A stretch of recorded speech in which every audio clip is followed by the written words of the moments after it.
My name is Diana Davis, and at 34, I never imagined cashing a lottery ticket would become the worst day of my life.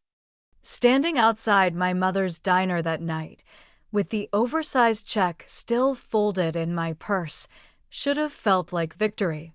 But the weight of years of unpaid bills, of being the family bank without interest, made my hands tremble. I can still hear my cousin Bryce's voice from last Thanksgiving when he leaned in, too close, and said, "If any of us hit it big, you'd help, right?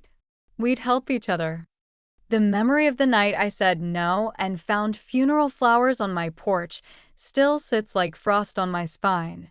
Before I tell you what came in the mail the morning after that, let me know where you're watching from in the comments and hit that like button if you've ever been punished for choosing yourself just once. The scratch ticket wasn't even mine at first. I'd bought it on a whim with the last crumpled $5 bill in my coat pocket, mostly because Mom said I needed to smile more. "Play a little," she said, flipping eggs behind the counter. We used to have fun, remember? She didn't know I hadn't smiled in months, unless it was for her benefit, bravado on cue. When the machine spit out the ticket with that scratch-off layer still glossy, I tucked it in the receipts pile in my glove box and forgot it until 3 nights later, waiting for a pickup order to be ready at Salerno's Pizza. I scratched it with the edge of a house key, just to kill time. And there it was. 6 zeros. No confetti, no sirens, just disbelief. The win should have felt like a portal, out of debt, out of overtime, out of asking the gas station cashier for $5 on pump 3 instead of 10. My first thought wasn't even for me. It was for Mom's diner, the way the roof sagged in the back and the coffee maker needed a prayer to function. For once, she wouldn't have to worry about stretching the biscuit dough or arguing with the electric company about reconnection fees. I kept the win quiet for 5 days, telling no one except my best friend Mallory and the lawyer she found through her brother. Mallory is the kind of woman who reads contracts like romance novels and doesn't blink when someone mentions the IRS. "Trust first, press second," she said. "Set up a trust and claim it quietly, Diana. Do not, I repeat, do not tell your cousins." She knew about the cousins. Everyone did. On my father's side, there were 10 of them, scattered across Kentucky and Tennessee like wood smoke, showing up only when there was food, money, or a soft place to land. At funerals, they cried loudest. At weddings, they left early, claiming emergency shifts that conveniently aligned with bar tabs. I hadn't heard from most of them in years until my mother's Facebook post that said, "God bless Diana. She's gonna save our little slice of home." That post had 10 likes, 20 comments, and a floodgate effect I couldn't undo. Within 48 hours, I got 3 phone calls from numbers I hadn't saved and 4 new friend requests from people who once told me I talked like a white girl and acted better than the rest of us. The sudden warmth was suffocating. The first ray I'll ask came from Jeremy. He was technically my cousin, but only because our fathers shared a great aunt. I hadn't spoken to him since the time he pawned Grandma's brooch and blamed it on a ghost. He called at 11:43 p.m. while I was trying to fall asleep in a motel bed in Paducah, where I'd driven to finalize trust papers. "Hey, cuz," he drawled, all slow syrup and false familiarity. "Heard you came into something nice. You know my girl's got Crohn's and them meds ain't cheap. It'd mean the world if you could spot us 5,000. Just until her disability kicks in." I didn't respond at first. I just stared at the popcorn ceiling and let the fan drone on. "You still there?" he asked. I hung up. That was the first time I said nothing. It wouldn't be the last. By week 2, the stories had themes: children with rare conditions, housing crises, car accidents, teeth falling out like dominoes. My inbox turned into a sad diary of GoFundMe links, most with grainy photos of vaguely injured people or utility bills circled in red ink. Some were real, probably, but most felt like emotionally blackmailing ransom notes typed with one eye on the prize. I helped exactly once. My Aunt Nadine needed a surgery, and unlike the others, she didn't beg or dramatize. She just sent me a quiet email that said, "Diana, this isn't your burden. But if you can help me not live in pain, I'll never forget it." I paid the clinic directly. She was the only one who never followed up with a second request. The others weren't so restrained. One night, Bryce cornered me outside the diner as I locked the door. His breath smelled like beer and desperation. "We're family," he said, voice low, one hand braced against the wall behind me. "You think that money makes you better than us? We got needs too." When I told him I wasn't a bank, that I didn't owe anyone a piece of something they never earned, his face twisted like I'd slapped him. "So you'll fix the diner," he sneered, "but let your own blood suffer?" He spit on the sidewalk and walked off into the dark like he'd delivered some righteous verdict. The next morning, I found the diner's front window cracked and a note taped to the inside that said, "You forgot where you came from." I didn't. That was the problem. Mallory kept a running list of every interaction, every ask, every threat because, yes, they escalated. Someone followed me home one night. Another left a dead possum in a shoebox on my porch with a sticky note that said, "For the rich BDCH who forgot Ken." I moved into a rental outside of town, changed my number, blocked half the family. But even then, messages found their way through. A new Facebook account. A call from a different number. Letters. Always the same tone, guilt masquerading as entitlement. And when I still refused, the tone curdled. The funeral flowers came after I said no to a cousin I hadn't seen since high school. She claimed her son needed emergency surgery, but when I asked for details, doctor names, procedures, anything, she got defensive. Called me heartless. Told me I'd never have kids, so what did I know about mother's love? That night, a delivery truck dropped a box on my porch, long-stem lilies wrapped in black ribbon with a card that read, "So sorry for your loss." No name. No return address. Just the unspoken message loud as thunder. I was dead to them now. But they weren't done. What came the next morning would force me to rethink what it meant to truly be alone, and who I'd become now that no one remembered me as anything but a bank account with a heart. It began the next morning, before the coffee even finished brewing. I had barely stepped outside to grab the paper when I noticed the letter wedged in the doorframe, no stamp, no envelope, just a folded sheet of yellow-lined paper, creased like it had been clenched in someone's fist. I opened it with 2 fingers like it might be soaked in poison. It wasn't, but in a way, it was worse. Sloppy handwriting in red ink, too heavy on the pressure, pressed through the paper. "You chose strangers over blood. Enjoy your pretty life while you can. We don't forget." I didn't recognize the writing, but I didn't need to. It could have been signed by any one of them. I brought the note inside, laid it on the counter, and stared at it while the coffee maker hissed and clicked. This wasn't just bitterness. It was something deeper, something darker. Until then, the worst of it had been manipulation, passive aggression dressed up in religious guilt or Southern politeness. But this was a threat. A warning dressed in memories of Sunday potlucks and summer sleepovers where cousins whispered secrets under mosquito nets and carved initials into old oak trees behind Granny's barn. Those kids were gone. In their place were desperate adults whose definition of family had warped into a weapon.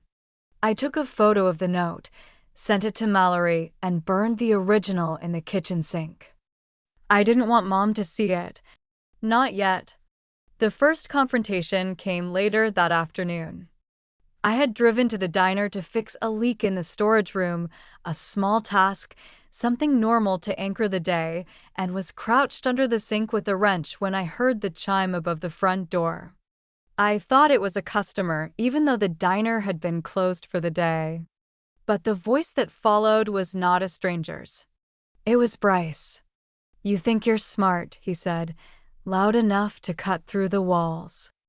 I rose too fast and bumped my head against the counter. My breath caught. He stood in the dining area like he owned the place, arms crossed, eyes glassy. "What are you doing here?" I asked, stepping into view, wiping my hands on my jeans. "This is private property." Bryce smirked. "Property you're fixing up with lottery money. Nice to see where your priorities lie." He leaned against the counter, where my mother once served pie to truckers and tourists with equal cheer. "You got no right to hoard it, Dee. That money, it could have helped the whole family." I kept my voice even. "I didn't win it for the family. I didn't owe it to the family. And I definitely don't owe it to you." He stepped forward, just one pace, but enough to make me tense. "We're blood. Don't that mean anything to you?" "It used to," I said quietly. "Until y'all started showing up with open hands and empty decency." Bryce's face shifted then, his smirk gone, replaced by something colder. "You think this is over? You think just 'cause you blocked a few numbers and hid behind lawyers you're safe?" He turned to leave, but added over his shoulder, "Careful where you park these days. Some folks don't care about paint jobs or brake lines." He left the door open behind him. I waited until his truck rumbled away before locking it and double-checking the back entrance. That night, I moved my car into the garage, installed 2 new locks, and slept with the sound of my neighbor's wind chimes rattling like sirens. I didn't tell Mom. Not even when she noticed I'd installed a security camera above the porch. "Just being careful," I said. She nodded, but her eyes lingered on mine for a beat too long. She knew something was shifting, even if she didn't ask. 2 days later, it got worse. Mallory called at 6:15 a.m. Voice urgent. "Diana, check your email right now. Someone leaked your trust info." I bolted upright, still tangled in sheets. "What?" "There's a Reddit thread. A public one.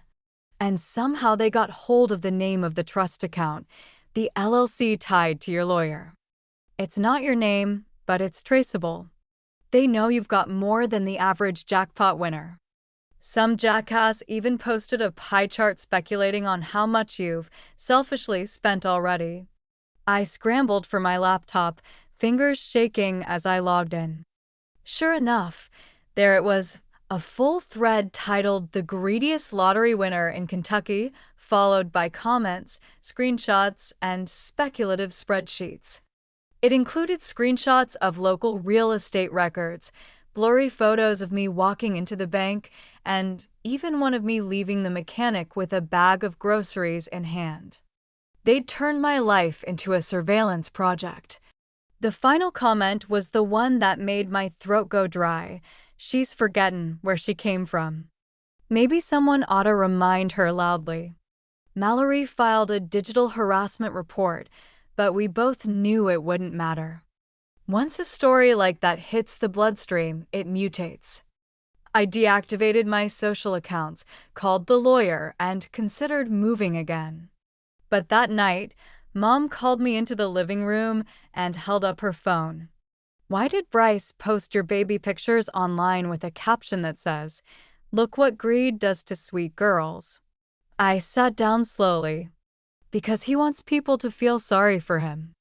Because he's angry I didn't buy his loyalty." She shook her head, the phone still in her lap. "Diana, this is starting to look like a smear campaign." "No, Mama," I said, finally letting the weariness into my voice. "It is one." Over the next week, things escalated like a fire fed by wind. I received an anonymous envelope filled with funeral programs, some real, some clearly printed from Google, with "This is what happens to selfish people" scrawled across the front.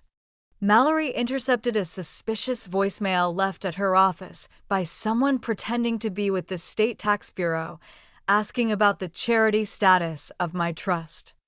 And one afternoon, while driving home from the mechanic, I noticed a pickup truck tailing me for 4 turns. When I finally pulled into a church parking lot and walked up to the driver's window, the man behind the wheel looked straight ahead, didn't speak, didn't blink, and then slowly drove off. I memorized his license plate. It didn't help me sleep. And yet, despite the warnings, the noise, the strangers turned stalkers, I didn't bend. I didn't pay another dime to anyone who asked. I fixed the diner. I hired a new cook so my mother could take evenings off for the first time in a decade. I paid off the medical bills no one knew she had. I donated quietly to the battered women's shelter 2 counties over. And every time I felt the pressure rise, I reminded myself what Mallory said the first night I showed her the winning ticket: money doesn't change who you are. It just exposes what everyone else expects from you. But that kind of exposure has a price. And I didn't know yet that someone was preparing to collect it. What arrived on my doorstep just before midnight the following Friday wasn't a letter. It wasn't flowers or threats or online shaming. It was something far more intimate. Something no stranger would have known how to send. And when I saw what was inside the box, I knew this wasn't random anymore. This wasn't just greed. This was war. It was nearly midnight when I heard the knock, soft, deliberate, and utterly out of place in the quiet dark of my street. I froze mid-step in the hallway, bare feet on cold wood, a half-folded laundry basket in my arms. At first, I thought it might have been the wind, a loose shutter maybe. But then it came again, 3 slow taps like a metronome marking the tempo of a threat. I put the basket down and stepped lightly toward the door, my heart beginning its familiar drumbeat of dread. Through the peephole I saw nothing. No shadow. No movement. Just the porch light casting an empty square onto the steps. I opened the door cautiously, just enough to peer outside. And there it was. A cardboard box no bigger than a shoe carton, sitting squarely in the center of my welcome mat like it belonged there. No label. No writing. No tape. Just a crisp, folded piece of black construction paper laid across the top. I didn't touch it right away. I stood there, watching it as if it might blink or breathe. The air around it felt charged, like the silence right before a thunderclap. I grabbed a dish towel from the kitchen, wrapped it around my hand, and gently lifted the lid. Inside was a photo album. Not new. Not printed from the internet. This one was real. Soft leather edges frayed from age. The kind with plastic sleeves and handwritten captions below each picture. My breath caught. I knew this album. Or rather, I used to. It had vanished years ago from my mother's attic during the Great Cleanout after my father died. Probably got tossed, she'd said, more preoccupied with grief than storage. But here it was, returned like a cursed relic.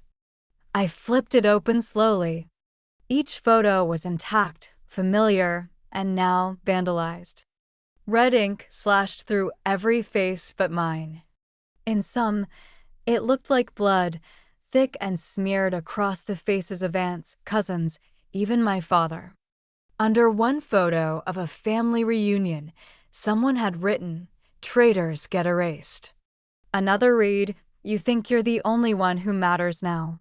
The captions beneath each image had been altered. Where it once said Easter 98, Nana's house, it now said, Easter, last time you acted like family.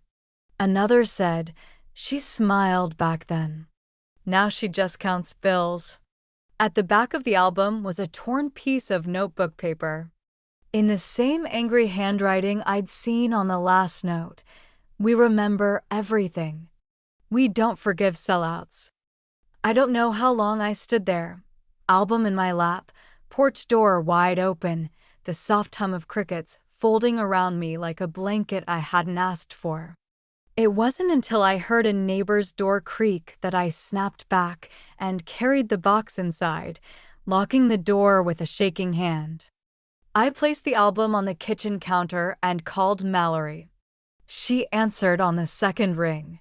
"Tell me you're not calling because something else happened," she said, her voice already alert. "It was a photo album," I whispered, unable to say more for a moment. "My family photo album." Mallory didn't speak right away. When she did, her voice had that clipped edge she only used in courtrooms and when arguing with her ex. "You need to call the sheriff. That's not just intimidation. That's trespassing and emotional harassment." I agreed, finally. Not because I thought they'd do much, but because I needed a paper trail. Officer Morales arrived 20 minutes later, a kind-faced man whose eyes shifted nervously when I showed him the album. He flipped through it without comment, but the tension in his jaw said more than words could. "I'll file a report," he said, glancing toward the front window. "But you know how this goes. Unless you saw who left it." "They know my schedule," I interrupted, voice sharper than I intended. "They know where I live, what I threw away. They got this from my mother's attic or someone close to her did." Morales nodded slowly. "Family stuff like this? It can turn real sour real fast." By morning, I had 3 new security cameras installed, all motion-triggered, and a second deadbolt on the back door. I called Mom and told her everything. To my surprise, she didn't gasp or panic. She sighed. A long, tired exhale that told me she'd been expecting something like this. "I'm sorry, baby," she said. "I should have said something weeks ago." Bryce came by the diner again. Left a tip under his coffee cup. It was just a torn piece of newspaper with the word betrayal written on it. "Why didn't you tell me?" I asked, more hurt than angry. "I didn't want to worry you," she said gently. But mostly, I didn't want to believe this was who they really were. The next few days passed in a strange, quiet haze.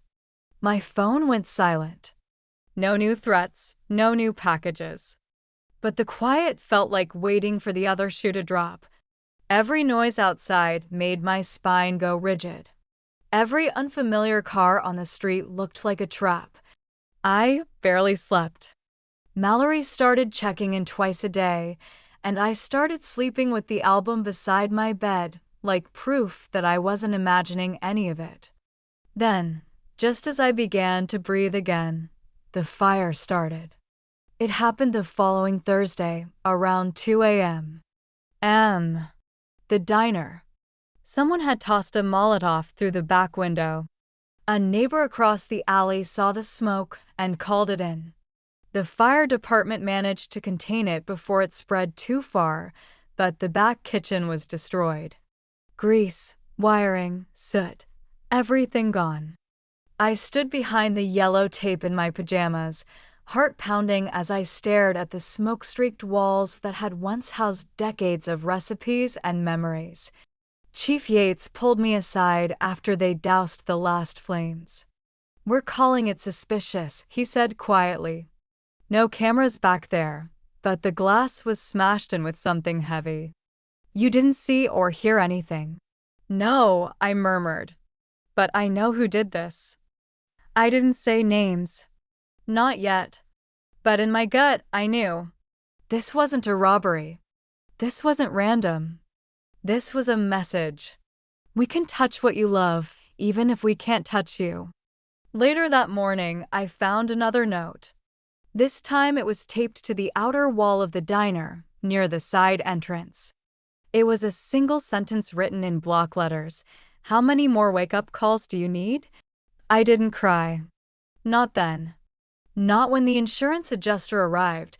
Not when Mom finally showed up and broke down in the parking lot. Not even when I saw the smoke damage had ruined the mural we'd painted together when I was 12. I didn't cry because something inside me had turned to steel. Later that night, Mallory came over with takeout and an envelope in her hand. "We need to talk," she said. I opened the envelope. Inside were records, property transfers, private group chats from a burner social media account, and a printout from a sheriff's database. Mallory tapped the last one. "This is from someone who used to work with Bryce. He's not just angry, Diana. He's organizing." My eyes flicked over the page. There were 4 names listed. All cousins. All people I used to build blanket forts within the basement and sneak candy with during Sunday service. They'd created a mutual relief group on a platform that promised privacy and no oversight. They'd titled it DD Justice Circle. They were planning more. I leaned back in the chair, the edges of the photo album still visible on the table across the room. "They think I owe them," I said flatly. "They think this money turned me into the enemy." Mallory's eyes didn't waver. "So, what do you want to do?" And for the first time since the nightmare began, I said it aloud. "I want to fight back." The first thing I did was hire someone who didn't come from this town. His name was Zach Holloway, a security consultant from Lexington who had a background in cybersecurity and what he called soft target countermeasures. Translation: he knew how to track people who didn't want to be tracked and how to prepare someone who suddenly had enemies but no badge. Mallory found him through a mutual client.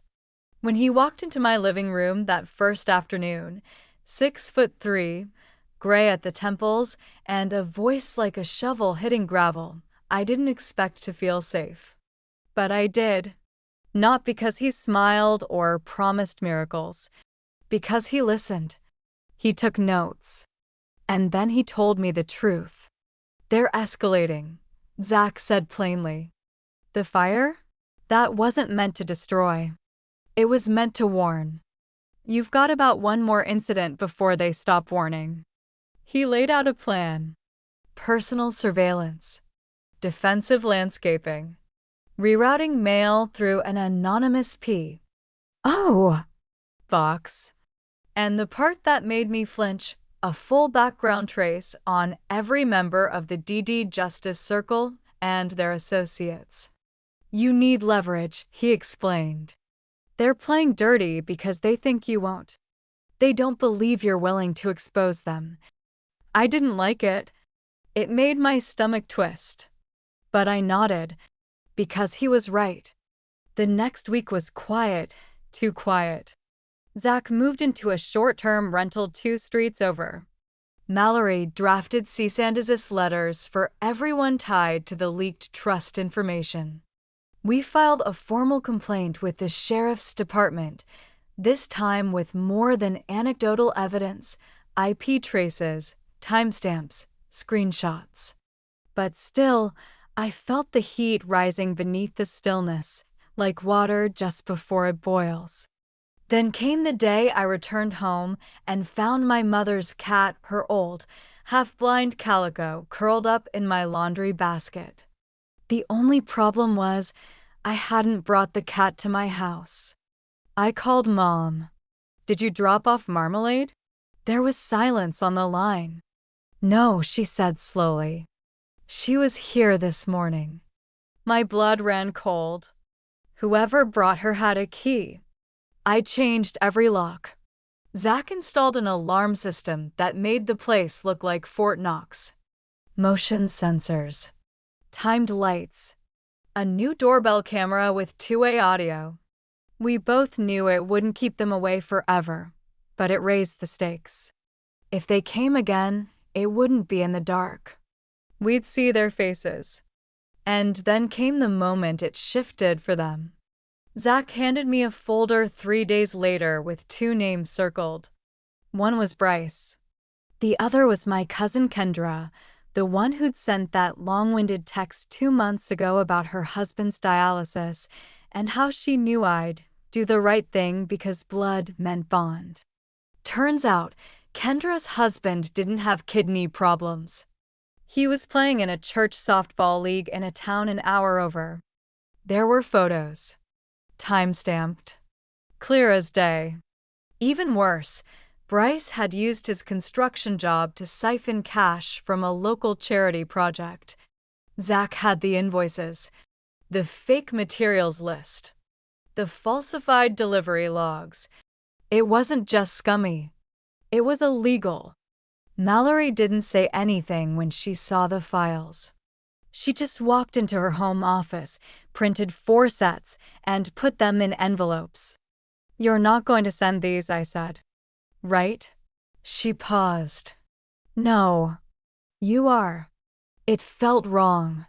Like playing their game. But the moment I dropped the envelopes in the outgoing mail tray, something shifted inside me. Maybe it wasn't revenge. Maybe it was defense. My silence had been interpreted as weakness. My kindness a loophole. This wasn't retaliation. It was clarity. That weekend, I went to church. Not the big one where my relatives paraded their children in matching outfits. I went to the smaller one at the edge of town where Mom used to volunteer during the holidays. I sat in the back. I didn't pray, not out loud. But I watched, and I waited. Sure enough, halfway through the service, I saw them, Bryce and Kendra, standing with their arms crossed, flanked by spouses who smiled too tightly. They hadn't seen me yet. I waited until the final hymn. Then I walked out the side door and placed 2 additional envelopes on their windshields. Inside each one was a photo of the vandalized album, their online aliases linked to the burner social media threads, and a 1-sentence note in clean, serif font. "Next time, I don't go through lawyers. I go to the press." By Monday, things changed. No more knocks at night. No more anonymous boxes. Bryce deactivated every social account he'd used to comment on lottery conspiracy threads. Kendra posted a photo of her and her husband smiling at a cookout with the caption, "Grateful for health and second chances." It was laughably transparent. But it meant one thing. They were scared. Zach confirmed it by midweek. "They're backing off. The others are watching to see what you do next." And what I did was simple. I gave a speech. It wasn't public. Not televised. I booked a small room at the county center. I sent invites to the family members who hadn't been involved in the harassment. The ones who'd stayed silent, but who I suspected watched everything. I stood at the front in jeans and a plain blouse, no notes, no lawyer present. "I'm not here to explain why I haven't shared the money," I said, looking at each of them. "I'm here to tell you that the line's been drawn. You crossed it. Some of you tried to scare me, humiliate me, hurt the people I care about. That won't happen again." A murmur rippled through the room. "I am not a walking ATM," I continued. "And I won't be your scapegoat for the ways life didn't turn out the way you wanted. I earned nothing. I just got lucky. But what I did earn: peace, boundaries, dignity. I'll protect with everything I have." Then I handed out copies of the restraining orders. Mallory had prepared them quietly over the past week, based on the photo album incident, the fire report, and the trail Zach had mapped. Only 2 people were named, Bryce and Kendra. But the message was clear. One uncle stood up to speak afterward. We just thought you'd be different if you came into money. I nodded. I am different. I learned to protect myself. As they filtered out, a few averted their eyes. Others lingered, unsure if they were still welcome in my life. I didn't give them an answer. I wasn't sure yet. That night, I found something else in my mailbox. A small card. Handwritten. But this one wasn't anonymous. It was from my cousin Tasha, the one who disappeared from family events after high school, moved to Atlanta, built her own life. Inside was a note. You're not alone. They did it to me too. Call me if you want the whole story. And for the first time in months, I realized maybe this wasn't just my war. It was a legacy I'd inherited and finally chosen to break. By the time summer rolled in, everything looked normal on the outside. The diner reopened with fresh paint, new tile, and an espresso machine my mother insisted on learning how to use herself. She joked with customers again, wiped down the counters with real purpose, not just routine, and told anyone who asked that we'd had a bit of excitement, but nothing we couldn't handle. Her version of events was the kind older women pass around church luncheons like a recipe. They leave out the dark parts. My version didn't fit on a recipe card. Zach had officially closed his case file, but I kept his number in my phone under Z Plumbing, just in case. Mallory, true to her nature, kept monitoring the financial breadcrumbs Bryce and Kendra left behind, but after their public retreat, they slipped back into obscurity, silent, resentful, and disarmed. But even without them lunging at my front door, the fallout stuck to me like smoke. I had changed, and so had the air between me and everyone who used to call me cousin. Some stayed silent out of fear. Others because they didn't know which side of the line they belonged to anymore. But a few, just enough to complicate things, started showing signs of repentance. Not in the way that meant change. In the way that meant rebranding. Like Cousin Mason, who suddenly invited me to his daughter's Sweet 16 with a handwritten note and a carefully chosen phrase, "We'd love to see you and make things right.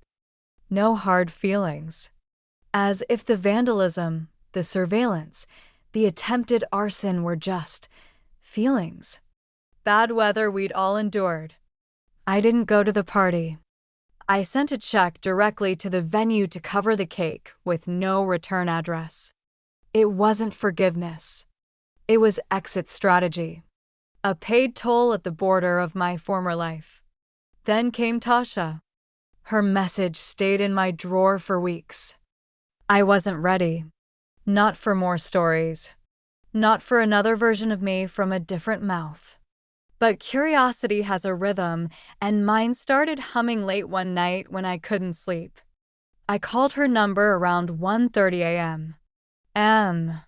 Figuring she might not answer. She picked up on the second ring like she'd been waiting. "Took you long enough," she said with a dry chuckle. Her voice was deeper than I remembered, smoother, confident. I envied it immediately. We talked for 2 hours. She told me her story in slow, careful detail. How she got her scholarship to Spelman, and when she turned it down because she wanted to stay close to home, they called her ungrateful. How she worked 2 jobs to support herself, and when she refused to loan money to her brothers, they spread rumors that she was a scam artist. And how, when she finally left town for good, someone slashed her tires the night before she drove out. They didn't just hate me for leaving, she said. They hated me for not looking back. I sat in silence, realizing how much of her past had always been a whisper. Family lore framed her as flaky, secretive, too sensitive. They had buried the truth under enough layers of judgment that I never thought to question it. "They did it to you because you made a choice they couldn't control," Tasha said. Same with me. Same with anyone who stops playing the part they've written for us. That conversation broke something loose. Not pain, resolve. I called her again the next day. We talked about doing something more, not for revenge, but for the ones they hadn't broken yet. And that's how the foundation started. We called it Second Flame, a quiet nonprofit tucked inside a co-working space in Lexington, built to support women who had walked away from toxic families, especially after coming into sudden money or inheritance. Mallory helped with the paperwork. Zach connected us with a cyber safety firm. Within a month, we had a basic site, a growing list of anonymous members, and a rotating support team of volunteers. Nothing fancy, but it was real. And then I got the call. It was from the sheriff's office. Not Morales. A deputy I hadn't met before. His tone was neutral, but there was something beneath it, hesitation, maybe discomfort. "Miss Davis," he said, "we've got a situation. You're named in a claim filed by Bryce Whitmore." I sat down. "What kind of claim?" "He says you orchestrated a defamation campaign. That you used your influence and your legal connections to damage his reputation and employment." The room spun for a moment. "He's suing me?" "Not yet," the deputy said. "But he's filed a grievance through the county mediation board. Wants a formal review. Also, says you bribed a private investigator to target him." I didn't respond right away. I stared at a knot in the hardwood floor beneath my desk. "Miss Davis, tell him to submit every scrap of evidence he thinks he has. I'll see him there." When I hung up, I laughed. It was bitter. A little sharp. But it was real. Of course Bryce couldn't just let go. Of course his ego couldn't allow silence to be the end of the story. I called Mallory immediately. "We'll handle it," she said. "If it even makes it past preliminary review, I'll bury him in affidavits." But something deeper bothered me. Not fear. Weariness. This man had tried to sabotage my life, failed, and still believed he was the one owed an apology. Still saw himself as the victim. And yet, it wasn't the claim that haunted me. It was the letter that came the following morning. No return address. Just my name in crooked blue pen. Inside was a single photograph. A printout from a security camera Zach had installed months ago and disabled later when we thought the worst had passed. The photo showed me standing on my front porch, holding the original album, the one they'd vandalized. And next to me, just barely in frame, was someone I hadn't seen in years. My Uncle Dean. Not one of the instigators. Not part of the online mobs. Just a quiet, middle-aged man who always kept his head down and told others to let it lie. In the photo, he was looking at me not with anger, not with guilt, but with a strange kind of calculation. Beneath the photo was a note. "You think it's over?" "It's not. We keep records too." I took the photo to Mallory. She didn't say much. Just stared at it and then said, "Looks like your uncle's been playing chess while the others were throwing stones." Tasha and I started vetting everyone on our family tree again. Not because we wanted to go backward. Because we couldn't afford to be blindsided. Bryce was loud. Dean was quiet. One of them had failed. The other might still be planning. That week, I gave a short interview to a local paper. Nothing dramatic. No names. Just a piece titled, "Why I Said No, One Woman's Experience After a Lottery Win." It ran on page 4, under a story about a new water tower. But the inbox on our Second Flame site tripled overnight. Dozens of messages. From women. From men. From people who hadn't won anything but had dared to set boundaries and lost everything because of it. I read them one by one until the screen blurred. And then I wrote back. Not as Diana the jackpot winner, but as Diana the survivor. Because by then, I had finally understood something my cousins never did. Survival isn't about outlasting the storm. It's about refusing to be rebuilt in someone else's image afterward. The last time I saw Bryce in person was in a courthouse lobby that smelled faintly of pine sol and old paper. It was early fall, the kind where the leaves hadn't fully turned, and the air still clung to the last trace of summer humidity. He wore a suit cheap, stiff at the shoulders, like a man pretending to be the thing he thought would protect him. I didn't wear armor. Just dark jeans, a tailored black blazer, and the same steady expression I'd perfected in front of bathroom mirrors and depositions. He didn't speak when he saw me, just looked briefly and turned away like I was a mistake he didn't want to admit he'd made. The county mediation didn't last long. The panel saw through the grievance like sunlight through gauze. The evidence we submitted, doctored posts, false claims, phone logs, and the restraining order violations, did more than just defend me. They exposed him. And he knew it. Before we even reached the third point on the agenda, Bryce asked for a recess and left the building. He didn't return. Mallory was professional in her summary remarks, but I could see the flicker of satisfaction behind her composed tone. We expect no further filings from Mr. Whitmore, she said, sliding the file shut. But if he does, we'll be ready. Later that evening, I took the long way home, past the diner, past the church where I once sang in the children's choir, past the field behind my grandmother's old trailer where cousins used to chase fireflies in the dark. It was quiet, but not the brittle kind of quiet I'd grown used to. It was fuller, settled. When I pulled into my driveway, there was a package on the porch. My body tensed out of habit, but something was different this time. The box was clean. No anonymous handwriting, no tape designed to intimidate. I opened it with care. Inside was a book, Women Who Run with the Wolves. A copy that had clearly been read before, pages dog-eared, a few underlined passages. Tucked into the front was a note in looping cursive. I know this won't undo it, but it helped me find my spine again. Maybe you'll find something, too. No signature. But I recognized the writing. Tasha. She never needed to sign her name. I called her that night. We didn't say much. We didn't need to. Some connections don't rely on repetition. They just exist. The foundation we'd built together, Second Flame, continued to grow.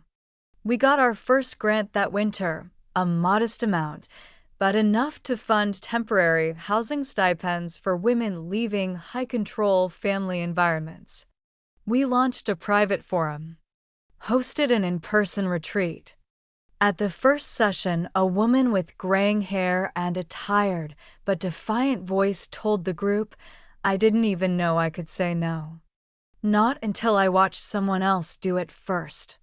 She was talking about a blog post I'd written anonymously. She didn't know it was mine. That was the beauty of it. Not being known by name, but being felt. My relationship with my mother also changed, not because she apologized for the family, but because she stopped making excuses for them. She started asking real questions, hard ones, and listening. That meant more than any apology ever could. One night, over tea, she asked, Do you ever wish you'd just stayed quiet about the money? I thought about it. Sometimes, I said, but only on the tired days. On the good days, I remember why I didn't. And there were good days. Not glamorous, not triumphant, but solid, clear. I bought a second-hand RV and started renting it out to women who needed mobile shelter. I took a solo trip to Colorado and watched the sunrise from a mountaintop while wrapped in 3 layers and silence. I deleted every name from my phone that made my stomach tighten. I laughed again, unforced, surprised by it, and once, during a diner shift when the espresso machine sputtered and nearly exploded, my mom and I laughed so hard we cried. That moment felt holy. There was no big family reconciliation. There was no headline.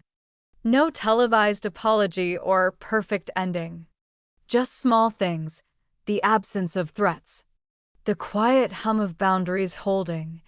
A strange peace that took root, not despite everything, but because of it. Tasha and I met once in person at a roadside cafe halfway between our cities. We talked for 4 hours. Not about the past. About gardens. About dogs. About what we'd do next. Before we left, she asked me, "Do you think they'll ever leave you alone for good?" I considered it. "No," I said finally. But that's not the goal anymore. The goal was never to erase them. It was to stop erasing myself. She nodded. "You did." And I had. The final letter I received from any of them came months later. It was from Uncle Dean. Typed. Formal. Carefully worded. He didn't admit to anything. Didn't apologize. But he offered to resolve lingering tensions over any misunderstanding. He wanted to meet for lunch. "No hard feelings," he wrote, as if those words could ever hold back a flood. I never responded. Some things don't need closure. They need distance. The album they defaced? I still have it. Not hidden, not burnt. It's tucked on a shelf in my guest room, beside the newer one I've started myself, photos of the women we've helped, notes from survivors, sketches from children in shelters who just wanted a place to rest their heads. That new album is messy, mismatched, glorious. And every page is mine. If you're reading this because someone told you your silence was your worth, or your kindness was a contract they lied, you don't owe anyone the version of you that doesn't survive the story. You owe yourself the version that writes it. Thank you for walking through this with me. I hope my story reminds you, you are allowed to protect your peace, even from people who taught you how to say grace. You are allowed to say no and not explain. You are allowed to leave the porch light off. Let me know in the comments if you've ever had to start over with nothing but the truth in your hands. And if you're still walking through the storm, know this, there's a way out. And the person you become on the other side, she's worth every boundary you set to meet her.